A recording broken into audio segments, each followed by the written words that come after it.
Pemerintah memastikan seorang pasien yang meninggal dunia di RSUD Murwadi Solo, Jawa Tengah positif corona. Guna mengetahui informasi selengkapnya, kita akan bergabung bersama Glenn Joshua dan Chris Dianto dari kantor staf Presiden Jakarta. Glenn, adakah informasi terbaru dari tim penanganan corona terkait jumlah pasien positif maupun meninggal, termasuk yang di Solo, Glenn?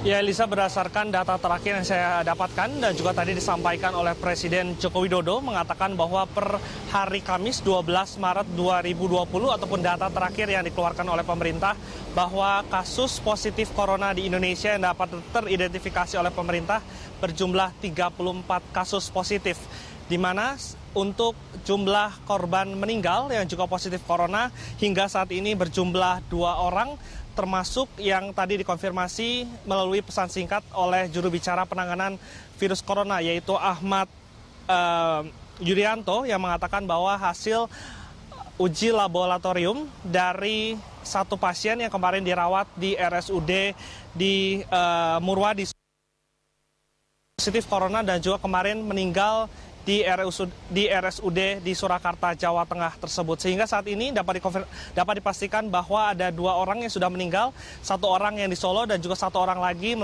merupakan warga negara asing yang sebelumnya sudah menghembuskan nafas terakhirnya di Rumah Sakit Sanglah di Bali. Sementara itu untuk 2 orang lagi yang kemarin dinyatakan meninggal, yang salah satunya adalah pasien dari RSPI Sulianti Saroso. Memang kami masih menunggu bagaimana hasil dari uji laboratorium yang rencananya nanti akan diumumkan oleh juru bicara penanganan corona pada konferensi pers yang akan diselenggarakan sesaat lagi. Sementara itu untuk Presiden Joko Widodo sendiri tadi juga mengatakan bahwa dari 34 kasus tersebut 5 orang sudah dipastikan sembuh, di mana diantaranya adalah kasus 1 dan juga kasus 01 dan juga 03 yang sudah akan diperbolehkan pulang dalam beberapa hari ke depan, dan juga bisa bagaimana nantinya tetap menjaga kesehatan agar tidak tertular lagi dari virus corona yang saat ini sudah berjumlah 34 kasus di Indonesia. Eliza. Ya, Glenn, seperti apa upaya pemerintah pasca Presiden menegaskan tidak akan melakukan lockdown atau penutupan lokasi yang terjangkit, Glenn? Ya, jika kita lihat memang pemerintah lebih memilih untuk bisa mengambil opsi pencegahan dan juga menekan angka penyebaran dari virus corona. Karena tadi Presiden pada siang hari tadi sudah memastikan bahwa belum terfikir untuk bisa mengambil opsi lockdown ataupun penutupan wilayah akibat merebaknya wabah virus corona.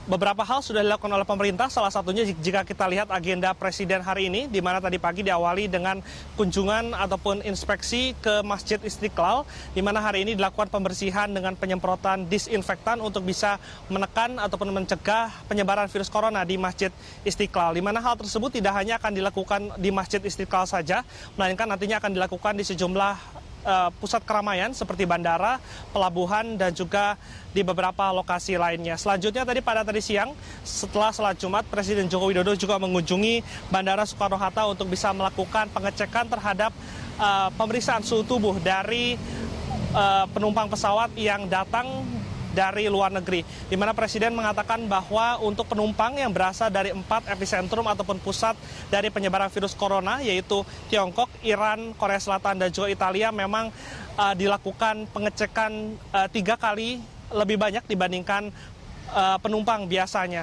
Sementara itu untuk pengecekan sendiri memang tidak hanya dilakukan di Bandara Soekarno-Hatta saja, melainkan juga dilakukan di 135 pintu masuk, termasuk pelabuhan yang juga menjadi salah satu tempat yang saat ini diperhatikan pemerintah, sehingga nantinya untuk bisa mencegah masuknya virus corona yang dibawa dari negara lain. Demikian, Eliza. Baik, terima kasih Glenn atas laporan Anda. Pemirsa, Glenn Joshua dan Chris Dianto melaporkan langsung dari kantor staf Presiden Jakarta.